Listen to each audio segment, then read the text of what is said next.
Congress party అర్థం చేసుకోవాలంటే చాలా కష్టమైంది. కాంగ్రెస్ పార్టీ యొక్క బలమే స్వేచ్ఛ, కాంగ్రెస్ పార్టీ యొక్క బలహీనతనే స్వేచ్ఛ. కాంగ్రెస్ పార్టీ ఒక పవిత్ర నది లాంటిది. అన్నీ వస్తాయి, అన్నీ పోతుంటుంది, కానీ ఆ ప్రవాహం ఎప్పుడు కొనసాగుతుంది.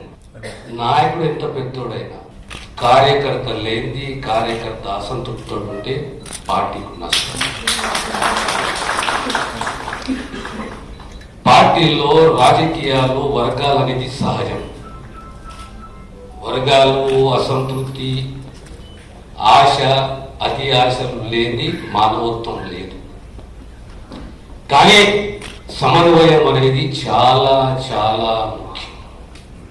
కొన్ని నియోజకవర్గాల్లో ఈ అంశాలు ఉన్నాయి. వాళ్ళు కూడా యాస్ట్రకు వస్తున్నారు, బాధ అనిపిస్తున్నది.